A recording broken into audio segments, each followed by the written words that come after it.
मेरी तैनाती एक कस्बे के डिग्री कॉलेज में प्रोफेसर के रूप में हुई थी। कॉलेज कस्बे से 3 किलोमीटर दूर था। कॉलेज में छात्र छात्राएं दोनों पढ़ते थे। कॉलेज का अधिकांश स्टाफ कस्बे में ही रहता था।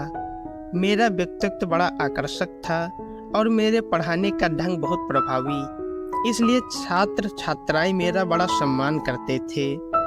मैं बहुत मिलनसार और सहयोगी स्वभाव का था, इसलिए स्टाफ में भी मेरे सबसे बड़े मधुर संबंध थे।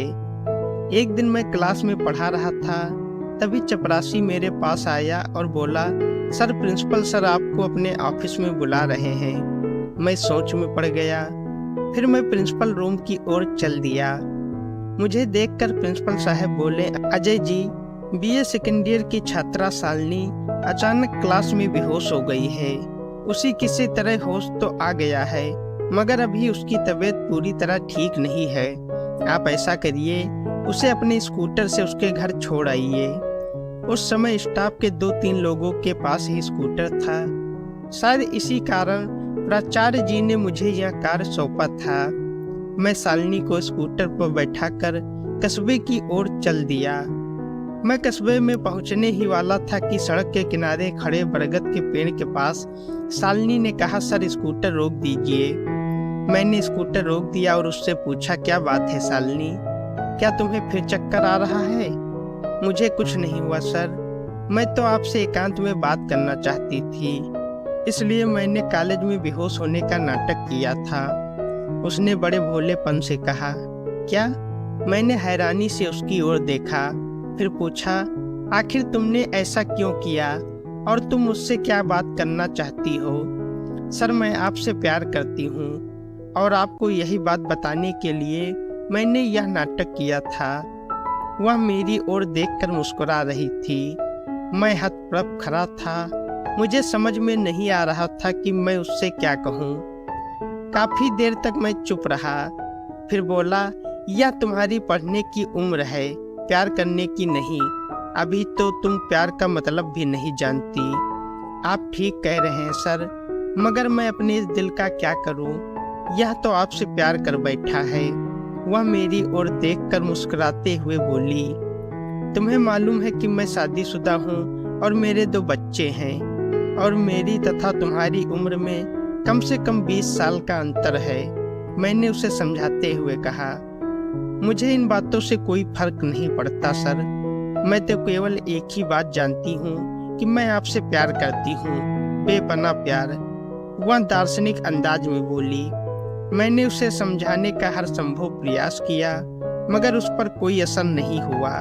तो मैंने यह कहकर कि अब तुम ठीक हो, इसलिए यहाँ से अपने घर पैदल चली जाना, मैं कॉलेज लौट आया। मैंने इस बात को उसका बचपना समझ और गंभीरता से नहीं लिया। शालिनी किसी न किसी बहाने से मेरे करीब आने और मुझसे बात करने का प्रयास करती रहती, परंतु वह मेरे जितना करीब आने का प्रयास करती, मैं उतना ही उससे दूर भागता। मैं नहीं चाहता था कि कॉलेज में यह बात चर्चा का विषय बने। कस्बे में छोटे बच्चों का कोई बढ़िया स्कूल नहीं था, इसलिए मैं यहाँ अकेले ही किराए के मकान में रहता था। मेरी पत्नी और बच्चे मेरे मम्मी पापा के साथ रहते थे। एक दिन शाम का समय था, मैं कमरे में अकेला बैठा एक किताब पढ़ रहा था। तभी दरवाजे पर खटखट हुई। मैंने दरवाजा खोला। सामने शालिनी खड़ी थी। उसे इस प्रकार अकेले अपने घर पर देख मैं असमंजस में पड़ गया। इससे पहले कि मैं कुछ कहता, वह कमरे में आकर एक कुर्सी पर बैठ गई। आज पहली बार मैंने शालिनी को ध्यान से देखा। 20-21 वर्ष की उम्र, लंबा व छरहरा बदन, गोरा चिट्टा रंग और आकर्षक नैन नक्श। उसके लंबे घने बाल उसकी कमर को छू रहे थे। सादे कपड़ों में भी वह बेहद सुंदर लग रही थी। कमरे के एकांत में एक बेहद सुंदर नवयुवती मेरे सामने बैठी थी और वह मुझसे प्यार करती है, यह सोचकर मेरे मन में गुदगुदी सी होने लगी।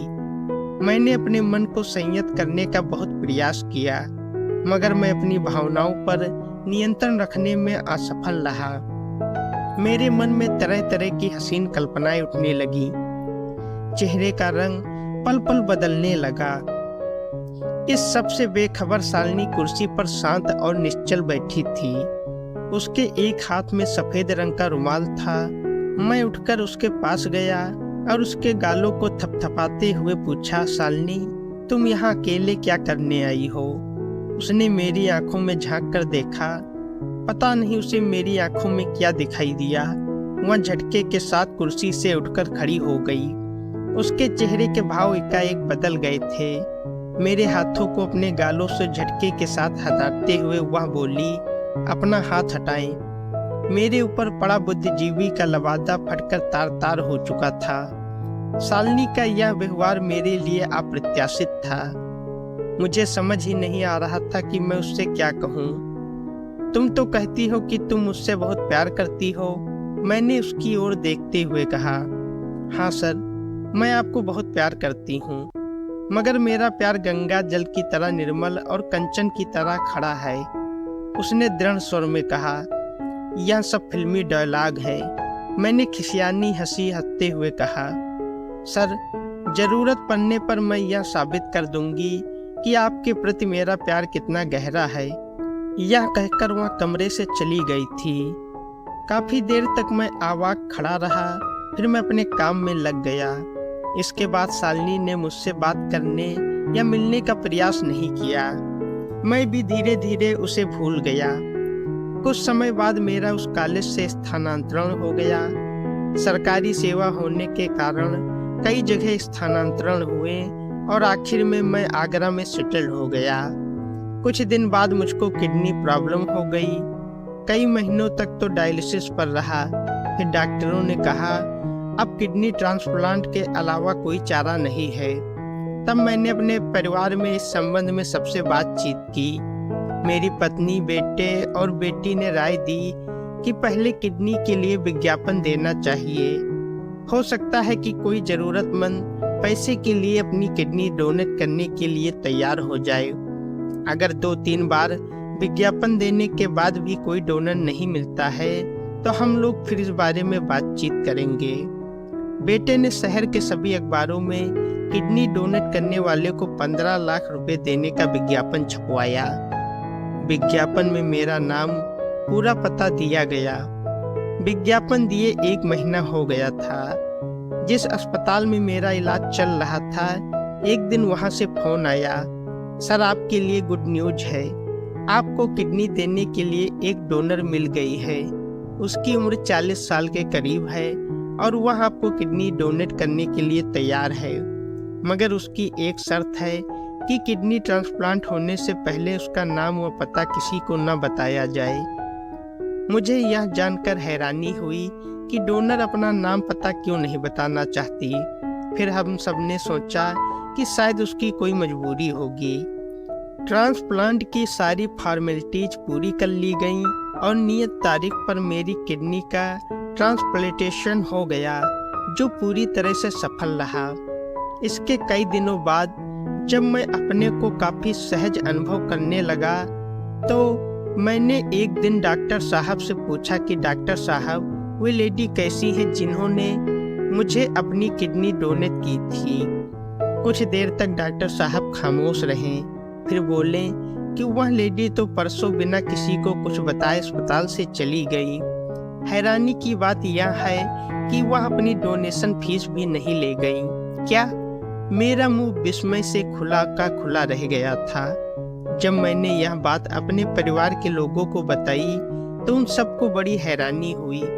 सभी को यह बात समझ ही नहीं आ रही थी कि आज के इस आपाधापी के दौर में 15 लाख रुपए ठुकरा देने वाली वह लेडी आखिर कौन थी। काफी दिनों तक मैं इसी उधेड़े वन में रहा। मैंने उस लेडी का पता लगाने का हर संभव कोशिश की, मगर इसके बारे में कुछ पता नहीं चला।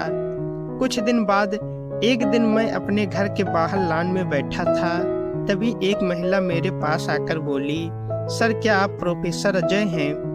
मैंने महिला की ओर देखते हुए कहा, मैंने आपको पहचाना नहीं मैडम, मेरा नाम रिचा है। मेरी एक सहेली थी शालिनी, वह महिला बोली। थी से आपका क्या मतलब है? मैंने उसकी ओर देखते हुए पूछा।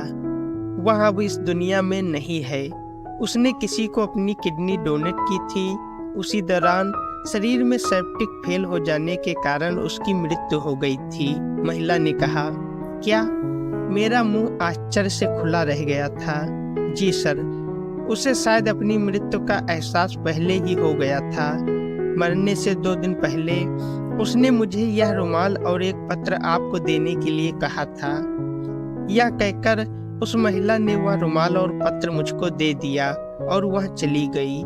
मैंने वह रुमाल उठाया जो शालिनी ने मुझे देने के लिए ऋचा को दिया था। मैंने रुमाल को पहचानने की कोशिश की।